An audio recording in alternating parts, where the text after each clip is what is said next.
No news only views. दोस्तों, महिलाओं के हक की आवाज बुलंद करना और महिलाओं के हितों की रक्षा करने के लिए जब कोई महिला आगे बढ़ती है तो निश्चित है बहुत खुशी की बात होती है। हमारे साथ हैं अश्विनी परांजपे और हम नमस्कार। आपका स्वागत करते हैं। नमस्कार। महिला मोर्चा की मध्य प्रदेश की अध्यक्ष आप नियुक्त हुई हैं और ये पहली बार मैं आपसे बतौर अध्यक्ष बात जी। करने आया हूँ। तो नो न्यूज ओनली व्यूज के दर्शकों की ओर से मैं जानना चाहूंगा कि एक बड़ी चुनौती है, पूरा मध्य प्रदेश है, महिलाओं की बात है, किस तरीके से आप इसको निभा पाएंगे? सबसे पहले तो संगठन के वरिष्ठों ने, शीर्ष नेतृत्व ने, प्रदेश नेतृत्व ने इतनी महत्वपूर्ण जिम्मेदारी मुझे सौंपी है और मुझ पर विश्वास दिखाया है। मैं आपको ये बोलना चाहूंगी कि मैंने जब अपनी यात्रा प्रारंभ की थी, आप सब साक्षी हैं, और कॉलेज से लेके सब, तब मैंने कभी सोचा नहीं था मैं राजनीति में आऊंगी। और राजनीति में आना भी शायद मेरे लिए उस कार्य का फल ही था, या कभी जो भी पद मुझे मिले वो भी मैंने केवल काम जो मिला है उसको अच्छे से करने का हमेशा प्रयास किया है। और संगठन पद देते गए, विद्यार्थी परिषद हो या भाजपा में आने के बाद भारतीय जनता पार्टी के सारे वरिष्ठ जनों ने हमेशा से मुझे आशीर्वाद दिया है और मैंने अपने काम को अच्छे से करने का प्रयास किया है। मेरी प्राथमिकता मेरा काम होता है और आज भी मेरी प्राथमिकता मेरा काम ही रहेगा। यदि महिला मोर्चा को लीड करने का अवसर संगठन ने दिया है तो निश्चित रूप से भारतीय जनता पार्टी की महिलाओं तक प्रदेश भर में जाकर उनसे कैसे संवाद स्थापित हो सकता है, कैसे हम भारतीय जनता पार्टी महिला मोर्चा को आगे लेके जा सकते हैं और कैसे एक नेशन बिल्डिंग में महिलाओं की भूमिका बन सकती है। क्योंकि हमारा उद्देश्य आप सब जानते हैं, पहले से भारत माता की पूजा, यही हमारा उद्देश्य रहा है। और कैसे हम नेशन बिल्डिंग के लिए हमारा सहयोग प्रदान कर सकते हैं और कैसे बहनों का मल्टी डायमेंशनल डेवलपमेंट हम कर सकते हैं। माननीय नरेंद्र मोदी जी ने इतना बड़ा नारी शक्ति वंदन बिल लाकर हम सबकी ताकत बढ़ा दी है, तो आज बहनों के डेवलपमेंट की ओर भी हमको सोचने की आवश्यकता है। उस पर अश्विनी, एक बात आती है मध्य प्रदेश में महिलाओं को लेकर जब बात करते हैं, आदिवासी क्षेत्र भी है, शहरी क्षेत्र भी है, तमाम जगहों पे महिलाओं की जो स्थिति है उसको लेके कई बार सवाल भी उठे। महिलाओं को उत्थान की जो योजनाएं होती हैं जो उन तक पहुंचना चाहिए वो सही ढंग से पहुंच नहीं पाती। तो महिला मोर्चा इस जिम्मेदारी को लेगा क्या अपने ऊपर? बिल्कुल लेगा। शासन की योजनाओं को हम कैसे नीचे तक ले जा सकते हैं, हमारा काम ही है।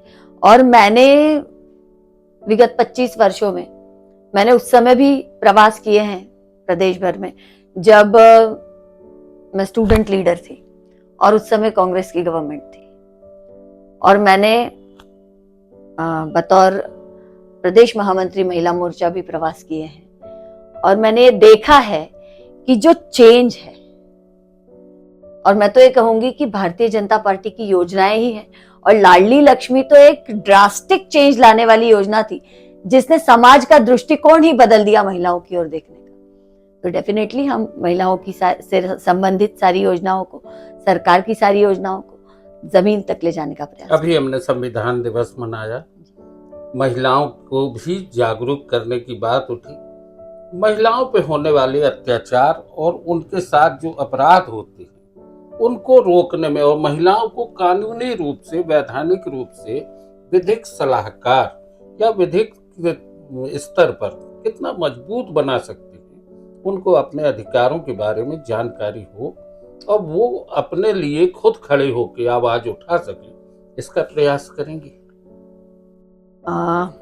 मैं ये कहना चाहूंगी कि मैं एक एडवोकेट हूँ, और उस नाते जब मैंने प्रैक्टिस चालू की थी तब भी मैंने देखा कि बहनें जब किसी भी क्षेत्र में जाकर काम करती हैं बहुत सारी चुनौतियां रहती हैं। जब मैंने राजनीतिक क्षेत्र में आकर काम किया वहां पर भी मैंने देखा बहुत सारी चुनौतियां होती हैं। लेकिन मैं ये भी कहूंगी कि महिलाओं को ईश्वर ने एक अतिरिक्त शक्ति दी है, और जब हम उस शक्ति का उपयोग करते हैं जो ईश्वर प्रदत्त है, तो रास्ते निकल जाते हैं। और साथ ही ये भी कहना चाहूंगी कि अब जैसे आपने लीगल एड की बात की, तो हमारे बीच हम प्रोफेशनल्स को भी जोड़ेंगे, और डिफरेंट प्रोफेशनल्स, फिर वो महिला स्वास्थ्य हो या महिला सुरक्षा हो या लीगल एड की बात जो आपने कही, हमारे बीच जो एडवोकेट बहनें पूरे प्रदेश भर में जुड़ेंगी, वो लीगल एड के लिए हेल्प डेस्क लगा सकती है। हम स्वास्थ्य के क्षेत्र में जाए तो महिला डॉक्टर्स वहां इन्वॉल्व हो सकती है। तो इस तरह का मल्टीटास्किंग चैलेंज, और मल्टीटास्किंग चैलेंज के साथ मल्टीटास्किंग काम करने का प्रयास हमारा रहेगा। और शासन की योजनाएं जब उसमें जुड़ जाती है, तो फिर मातृ वंदना हो या जननी सुरक्षा हो, वो सब, और साथ ही महिला सुरक्षा की जब बात आए तो उस पर, वो भी आपका एक सवाल था, उस पर मैं ये कहना चाहूंगी कि जब महिला सुरक्षा की बात आती है तो समाज में भी जागरूकता लाने की आवश्यकता है। जो आपने घटनाओं की बात की, घटनाएं पहले भी होती थी, लेकिन आज सोशल मीडिया है, आप सबके माध्यम से कम वो बातें सामने आ पाती हैं, और सामने वो बातें आती हैं तो हम जाकर वहां संवाद कर सकते हैं, और वहां ऐसी परिस्थितियां यदि हैं तो उन बहनों को आत्मरक्षा के लिए जागरूक कर सकते हैं। तो ऐसे कुछ काम करने का प्रयास हम सबका पहले भी रहा है, आज भी रहेगा। और यही कहूंगी कि महिला मोर्चा की सभी अध्यक्षों ने मध्य प्रदेश में महिला मोर्चा की इस यात्रा को यहाँ तक लाया है, और उनका कार्य ही है जिसने मुझे आज यहाँ पर इस स्थान पर बिठाया है, क्योंकि उनने वो काम किया है, इसलिए महिला मोर्चा आज यहाँ तक पहुंचा और मुझे ये काम है। दोस्तों, अश्विनी को हमने कॉलेज लेवल पर प्रदर्शन करते, विरोध करते और अलग अलग आंदोलनों में भी देखा है, और आज भी देखा है। वही ऊर्जा, वही आत्मविश्वास। एक बहुत अच्छी बात और पूछना चाहेंगे, बहुत बड़ी जिम्मेदारी के बीच में अपने परिवार को निभाने के लिए कैसे आप समय निकाल पाओ? आपने तो बचपन से देखा है कि पिताजी ने जो संस्कार दिए और माताजी ने जो सिखाया, उसमें परिवार के साथ कैसे समायोजन बिठाना है। तो माँ ने, जब मैं पहली बार जब प्रदेश मंत्री बन के आई, तो माँ ने ये कहा कि बेटा, हम प्रदेश मंत्री बाकी सबके लिए हैं, घर के लिए नहीं। तो घर में जब हम घर की भूमिका निभाते रहते हैं तो सामंजस्य बना रहता है। और मैं हर महिला मोर्चा की बहन को कहूंगी कि जब हम अपने घर में वही सम्मान और वही अपनी भूमिका बना के रखते हैं तो काम आसान होता है। और सामंजस्य बनाना तो ईश्वर प्रदत्त, मैंने बोला, बहनों के लिए है। ये जरूर कहूंगी कि शुरू से एक सामाजिक कार्य का वातावरण मुझे मिला बचपन से, क्योंकि दादाजी मेरे दत्त मंदिर के संस्थापक रहे, और तो ये सारा देखते हुए मैंने बचपन से जो समाज कार्य देखा है, उस कारण वो रुचि तो है ही। और वो रुचि केवल मुझ में नहीं, बच्चों में भी है।